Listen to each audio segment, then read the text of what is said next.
remember when I was growing up, you'd look at the families around you and you'd try and understand the spirit within them, I guess you could say, the culture within them, how some worked and how some didn't work. There was a family up the road where the father would yell and scream and belt the children. There was, around the street, there was a family where the father was very straight and dignified and would jog and look after himself. They seemed to go all right. I think for a while something happened in the end there. Then there was other families where they just went day to day. Other families where men died before they should have. Just the variables within these cultures and these domestic cultures. And, you know, to look at the way I grew up, it was all dysfunctional. There wasn't, if there is a way of doing things right, I certainly didn't see it. And I guess right comes down to faithfulness and trust and loyalty and devotion. Not perfection. The faithfulness and loyalty and devotion can work itself within absolute dysfunction. And we're just in the truck at the moment, so do excuse the background noise. I do ask you to forgive me. But faithfulness, loyalty and devotion will commit itself within terrible dysfunction. And the results of this dysfunction can be catastrophic, particularly where young children are involved and they're starting to go down the wrong track.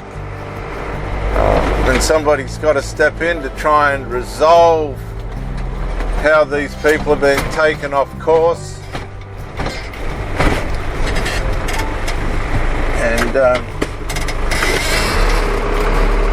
from what I saw, for the most part, at least initially, none of it was successful, unless there was even the iron fist parents really couldn't turn around the mindsets of these children that were determined to mix with the wrong crowds and disable themselves from the wrong activities. Drugs and everything were just always at the doorway, alcohol, drugs and other things. And we watch people get mentally maimed from drugs, physically maimed, die from drugs and alcohol, get bashed.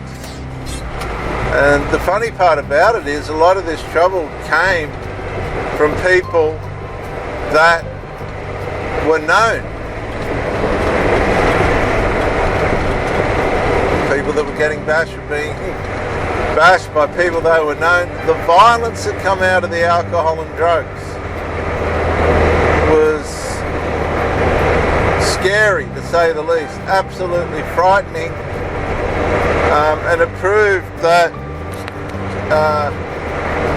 there's absolute negativity that comes with drugs and alcohol. There's violence, unpredictable violence, because some people can handle their alcohol and drugs better than others, but nobody at the end of the day really handles it well at all. Somebody's going to crack.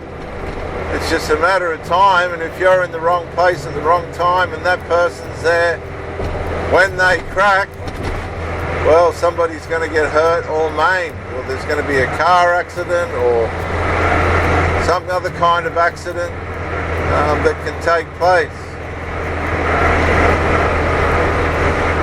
So a lot of these cultures, the way in which young people get caught up in the wrong things, these parents tried to stop that or fix that, but they couldn't. And these are the powers that are working against communities and families. And they've got no conscience, they won't stop. They'll keep coming at these children. They'll keep trying to mislead these children. Now you've got these other trends like transgenderism that's trying to chop these people up, turn them into something that they're not. I call it Frankensteinianism. Because in a way it's just Frankensteinish how these people are mutilating themselves and trying to become boys and boys becoming girls and all this, and then regretting it later. You can't change that kind of harm. It's a harm on a completely different level. It's been encouraged within most of the institutions now. Excuse me. As a matter of fact, Elon Musk on X put a post on saying that Scotland now is threatening people with a 7-year sentence in jail if they misgender somebody and that person decides to sue them. It's a violent, vicious culture that will stop at no ends until the knife goes in. These people are mutilated and changed.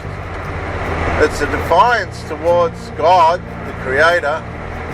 What you've done's just not good enough and we'll fix it in an illegitimate way, not in a way in which is going to improve anything. And what I want to say about this is, and it's very true, the mind, the human mind, for all its brilliance, the human heart, for all its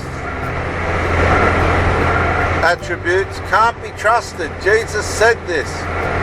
He warned us that the human heart is deceitful. And this is where all these wickednesses come from, deep from within our mind and our soul.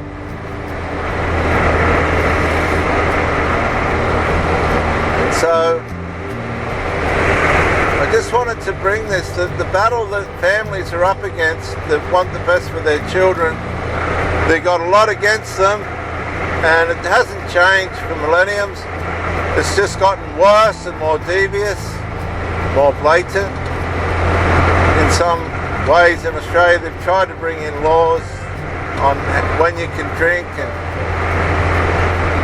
laws about drugs and stuff, but they've slowly allowed some of those laws to erode. It doesn't mean that people aren't being maimed and hurt, killed from these substances and alcohol and social drugs, sexual self-trashing and all the deviancy that comes with it. All leads to deviancy. So I'll sign off there because it's very noisy. If you've got to the end of this, thanks for listening and bye for now.